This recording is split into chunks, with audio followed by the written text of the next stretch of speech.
Let's get into it. Sold Not For Sale podcast. We got Joe Rogan, Coleman Hughes sitting down. Coleman Hughes has a disagreement with Joe Rogan. He thinks that what Joe said in a recent podcast with Kurt Metzger was absolutely wrong. Joe Rogan said, I'm going to play the clip for you in a second. He said what he saw Israel doing looked like genocide to him, and he couldn't believe that people who had been through the Holocaust were willing to do something like that. Now, Coleman Hughes thinks that's completely wrong to say. What I'm going to show you first is Joe Rogan's comments. Then I'm going to show you what Coleman Hughes has to say. The guy's very intelligent, very well measured. And this take that he has, I have to say, it's a pretty good take. And it kind of opens your mind to stuff that you wouldn't have thought of before. But this is such a heated issue that no one is going to be swayed by a deadpanned black guy just saying like they got to do what they got to do. So I don't expect that from anybody, but hear him out. Let's get into it. Don't forget about the new channel that I got, Coach Colin Media. We got Coach Colin News. We're putting out 2 to 4 episodes a day on that channel. We're getting up there in subscribers. We're trying to get to 1,000 at least. So hit that subscribe button on that channel. All you got to do is hit the subscribe button. It's very easy. I know you know how to do it because you did it on this one. And if you haven't, you should. Now let's get into the first clip. Joe Rogan, ladies and gentlemen. Right. Like, look what's going on with Candace Owens and Ben Shapiro. Dude. Like, what did she say? I want to know what she was fired for.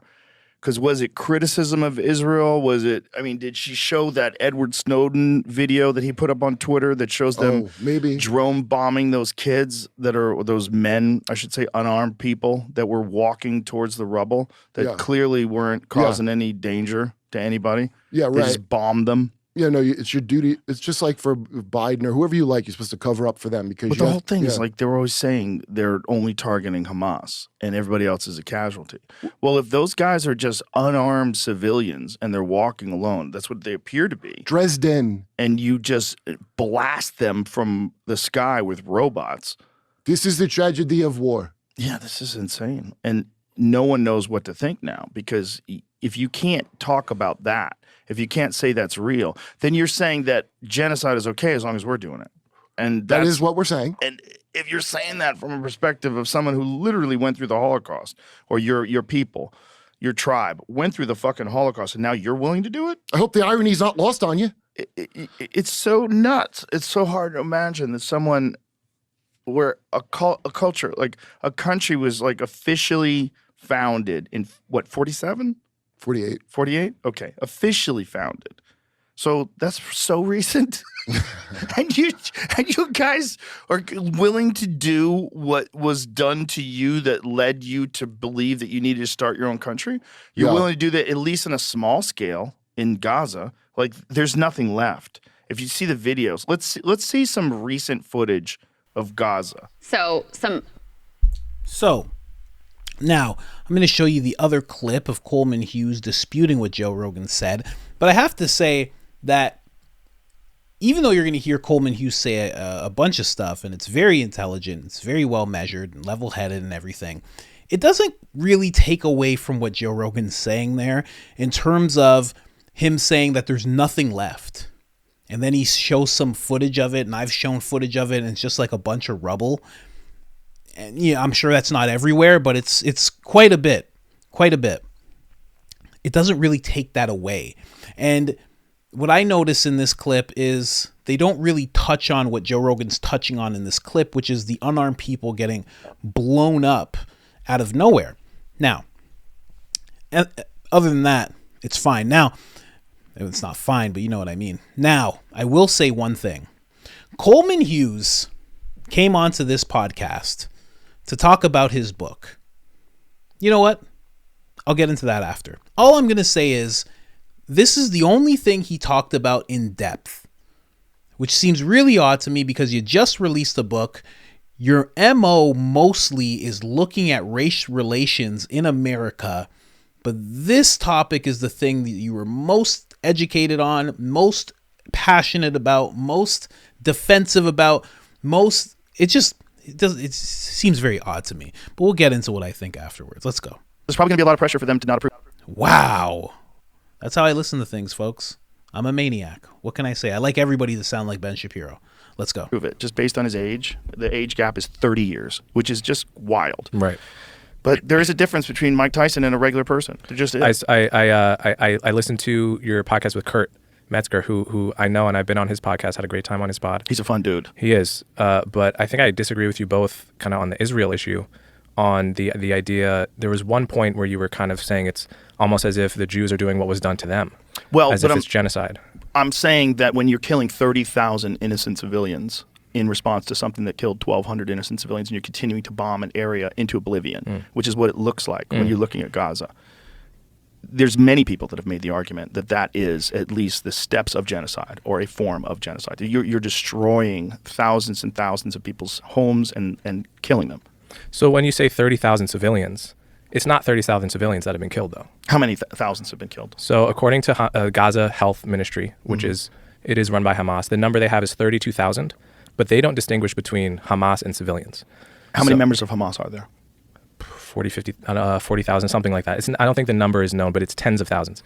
So Hamas says 32,000 people have been killed, civilians and soldiers. Israel says 13,000 soldiers have been killed by Israel. So if you just let's not doubt either number. They could both be inflated. But if both of those numbers are accurate, which they may or may not be, that would be 13,000 soldiers killed, 19,000 civilians killed, which for urban combat in the Middle East is a very normal ratio. I see what you're saying if you wanted to look at it cold and objectively. Yeah.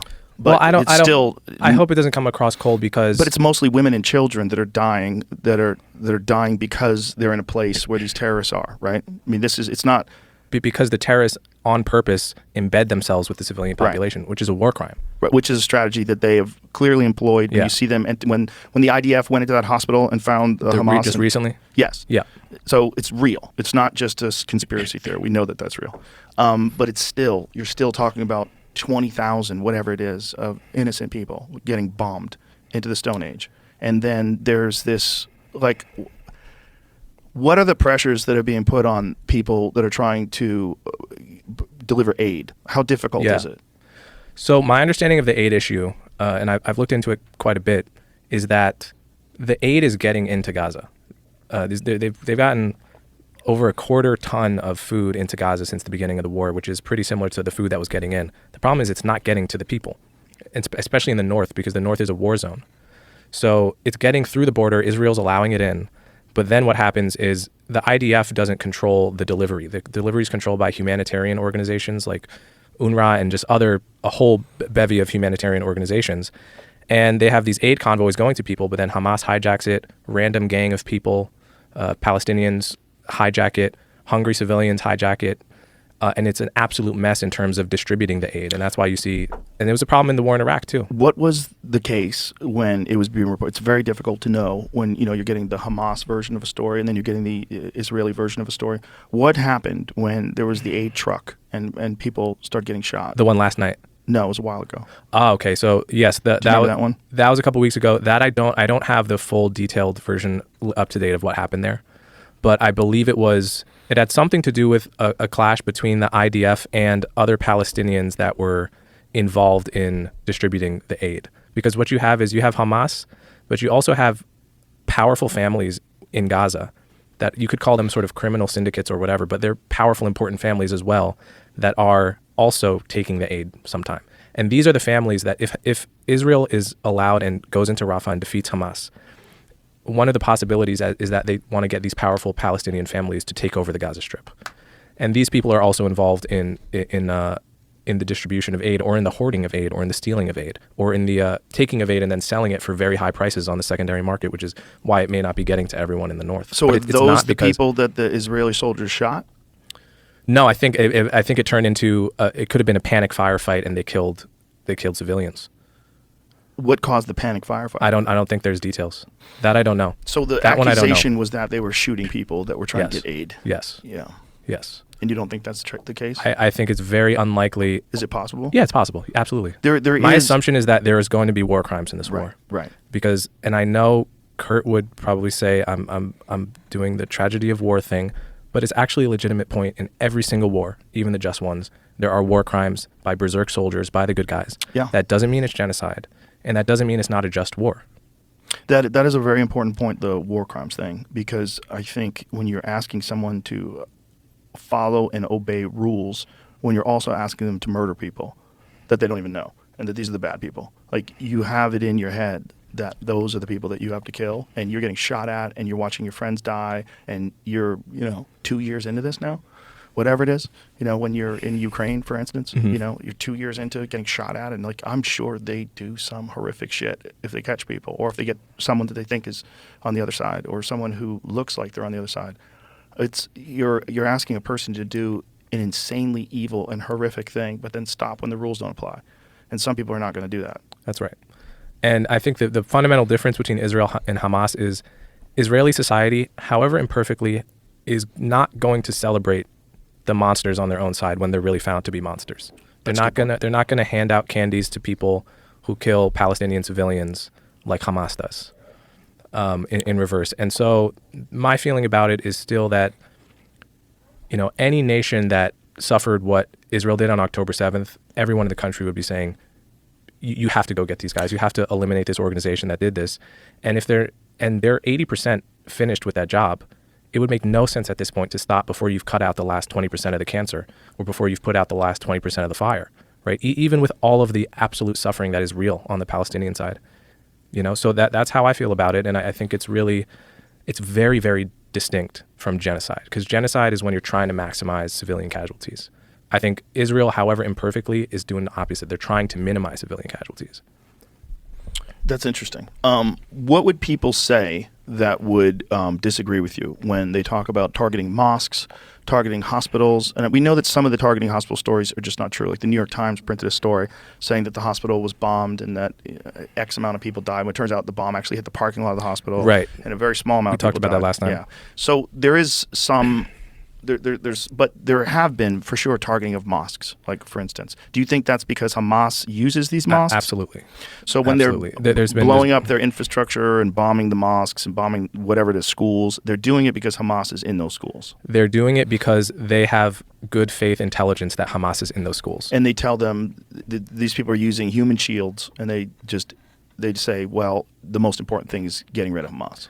Yeah, the laws of war say you cannot target a church, a mosque, a hospital. But if the enemy turns that hospital into a military operation site, as Hamas does, which is it's routine for them, then it can become legitimate. You have to do a proportionality assessment. Is it worth killing this many civilians to get the bad guys? And that's a judgment call that I think reasonable people can disagree on a case-by-case basis. And I'm not going to sit here and tell you that I would disagree with that I would agree with every bombing that Israel has made. I might think I'm certain there's one that was not worth it. You killed too many people for. Yeah. But that's a judgment call that armies are allowed to make in times of war. And Hamas is the one that turns these civilian locations into military operation sites. Yeah. Which is a war crime. This is the way I would put it succinctly. If you ask the question, what is unique about this war? What is different about this war than all other wars? It's not the civilian death toll. The ratio of combatants to civilians is, I think it's better than the American armies was when we got ISIS out of Mosul. That was like 10,000 civilians dead to kill 4,000 ISIS. This is 19,000 civilians dead to kill 13,000.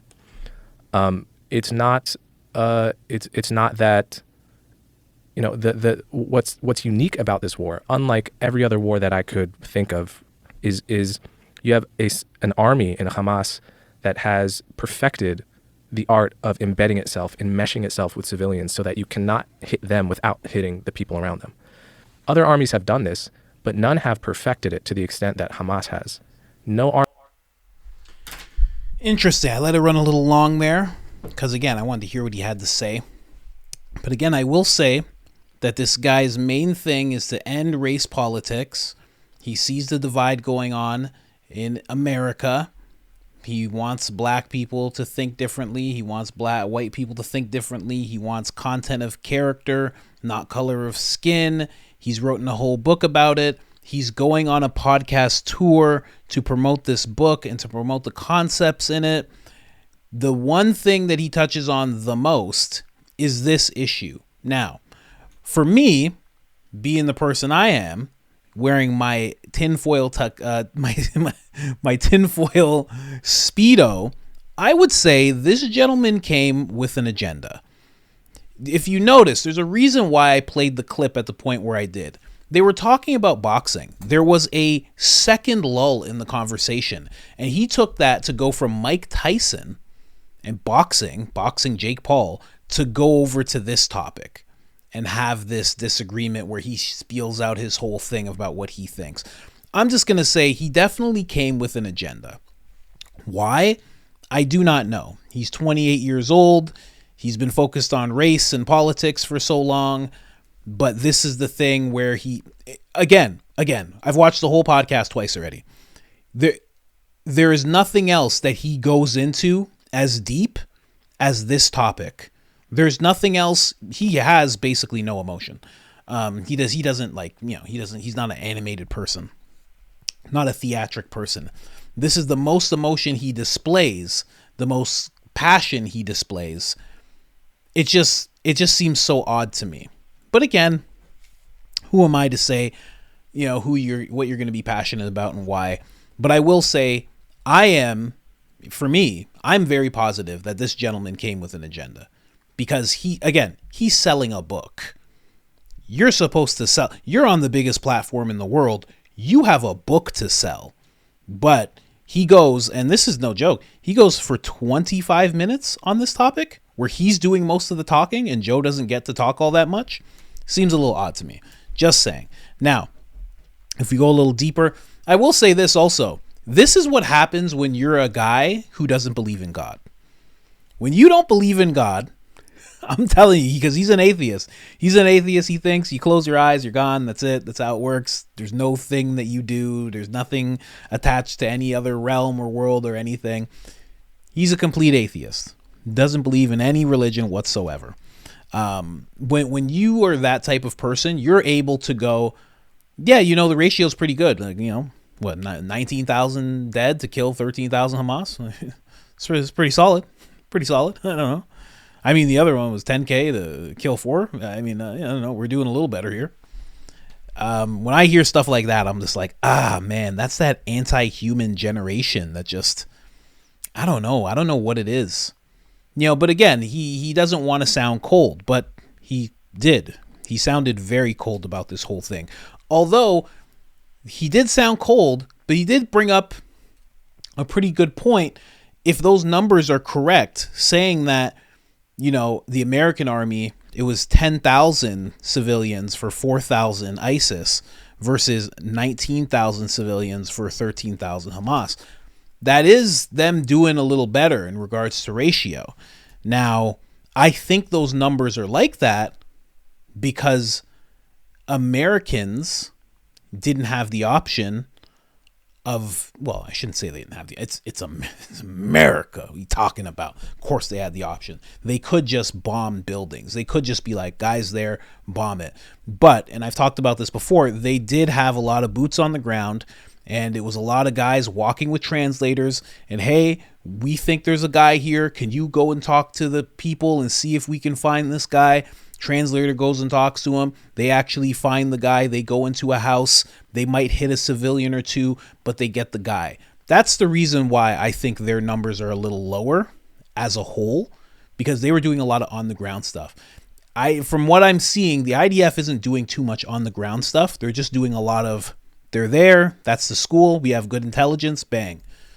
We're there. That's another place. It's not always a school. A lot of people like to paint it like, they're just blowing up schools all the time. They're not looking to blow up schools, but like Coleman even said, if it is something that's been converted, it's like, to them, it's like, yeah, it looks like a mosque, but we really know what's going on. Bang, get it. It's hard not to sound cold in times of war. That's the thing too, right? As much as so many people want you to just be on one side, just stiff on one side or stiff on the other side, it's hard not to seem cold-blooded in war. Because like people who are on the side of the Palestinians, when you talk about October 7th, they're like, that's not when it started. That's not when it started. And you're like, oh, okay. So like, was that okay? Is that what you're saying? The whole October 7th, that was fine? Is that what you're trying to get across? And it's like, that's not fine. But yeah, you're right. It didn't start there. And it's so hard not to seem cold-hearted as you're talking about it. And even someone like me, where I'm talking about both sides of it, Some people are like, fuck this guy. He's talking about both sides. What the hell? Pick a side, buddy. I don't have to. I don't have to. I'm not Jewish. I don't live in Israel. I don't live in Gaza. I don't have to pick a side. I can look at these things objectively, not as cold as Coleman Hughes, definitely not, but I can look at it and see, there's a whole lot of devastation happening. I'm definitely on Trump's side of it. Trump is on the side of the killing needs to stop. Very much the attitude he had in regards to the Ukraine. He actually did say here, I should pull this up for you guys. He actually did say here, he believes that Israel is losing the PR war. He was talking about how they should finish this war fast and all this stuff shouldn't be going on. And the videos that people see are just no good. He's like, this is nuts. He's quoted. And the people are imaging. There's a lot of people in those buildings and they don't like it. There's people are imagining there's a lot of people in those buildings and they don't like it. And they don't know why he's like, and I don't know why they released it. Wartime shots like that, Trump said. Then he goes on to say, I guess it makes them look tough, but to me, it doesn't make them look tough. They're losing the PR war. They're losing it big. But they've got to finish what they started, and they've got to finish it fast. And we have to get on with life. And again, might sound cold, but it's true. And you know what? That kind of speaks to what Coleman was saying. He's like, if they're 80% done, he's like, why would they stop? Even though everybody's seeing this devastation and it's not sitting well with a lot of people, why would they stop when they're almost done? Here's the thing, though. I know for a fact Coleman doesn't know that they're done. He's going based on what he's hearing from, I don't know, I imagine Israel. Because what is he hearing from Palestinian news? Well, Hamas is almost all gone. They're not going to be reporting that. So he doesn't actually know for fact that they're all almost gone. In fact, I can guarantee by the time they think they're almost all gone, they've already created new members. And a bunch of them have probably already escaped. Like, what are we talking about here? When has a other than Trump, when has a terrorist force ever just disappeared for good? And even with Trump, I mean, ISIS is starting to make appearances now. So I don't know. I don't know why he thinks they're almost all gone. I don't think this is ever going to be a thing where it's just done. Unless all the Palestinians are gone, I don't think this will ever just be done. Trump also said, and I'm not sure that I'm loving the way they're doing it because they've got to have victory. You have to have a victory. It's taking a long time, he said. Trump doesn't like how long it's taking, what it all looks like. And he's right about that. The optics look terrible. I was saying in the last video that I posted, I was like, why on earth? They had this spokesman talking about casualties taken, and the spokesman was just like, that's the tragedy of war. And it's like, why do you have this guy on screen talking about this with CNN? CNN of all places. Like, at least do it with like Israeli news and just keep it at that. I don't know. It made no sense. Now, he also said, Coleman, that there's going to be war crimes and that he said Israel's not going to celebrate any monsters. Now, I agree with him that I don't think Israel would celebrate any monsters. But I also have to take the stance of, you don't know what you're talking about. You have no idea what you're saying right now. You have a bias. At least you guys know. I talk about my biases. I talk about growing up in a Jewish neighborhood. I talk about having Jewish friends. I talk about the fact that I love Trump. Anytime I have a bias, I bring it up. This guy's completely just trying to like push his bias aside and be like, Israeli society, they'll never do something like that. You don't know that, man. You have no clue what you're talking about. You're talking about an entire society. You don't think there's anybody who would be like, I don't care what you did over there. You're back. And those people are like that Hamas, whatever you had to do, you did. You're back here. Have a piece of candy. like what are you talking about? That's such a dishonest take by him that they'll never do something like that. And then he's also saying that they're trying to minimize casualties. Now, that's what you feel about every force. Now, if you ask me about what America does when they go abroad, I'm going to say they're trying to minimize casualties. If you ask me about Canada, even if you ask me about Ukraine and Russia, I'm sure I would still have the notion that they're trying to minimize casualties. They're not trying to slaughter innocent people. They're looking at it. I've seen videos of Ukrainians taking Russians prisoner and not just slaughtering them. I've seen videos of vice versa. So you're always going to assume that. But he doesn't know for sure. And there's just so many things that he's talking about within this that he's talking like he knows for sure. Which again brings me back to the whole agenda thing. This guy for sure has an agenda with what he's saying. I'm just going to say, I like the guy. I like the guy a lot. I think he's really smart. I think he's super intelligent. But he's not having that conversation with Joe in good faith. And he's not disagreeing with Joe to have a disagreement with Joe. It's almost like he's doing what he just did as a means to virtue signal. And I don't know why he would virtue signal, but I also don't know why he would have an agenda. But when I look at this whole situation and how he brought up the topic and how he wanted to talk about it for so long and how the rest of the interview was basically fluff, you definitely came in with an agenda. All good. I just wish he was more open about it. I don't know. I don't get it. Whatever. What do you guys think in the comments? Do you think Coleman's being a little, again, when you don't have God, you need God in your life. I don't care if it's Hashem. I don't care if it's Allah. I don't care if you're with me and you're all about Team Jesus Christ. I do not care, but you need some kind of God. You need something, because if you don't long enough, you become your own God. And then you're all of a sudden talking about casualties like, it's not that bad. 13,000. So 19,000 casualties. Like, are you crazy? Anyway, guys, let me know in the comments what you think of Coleman Hughes, everything he had to say, how he brought up this topic. Let me know what you thought about Joe. Do you think Joe has changed his mind based on what Coleman said? And have you been swayed at all by the numbers that Coleman put out there?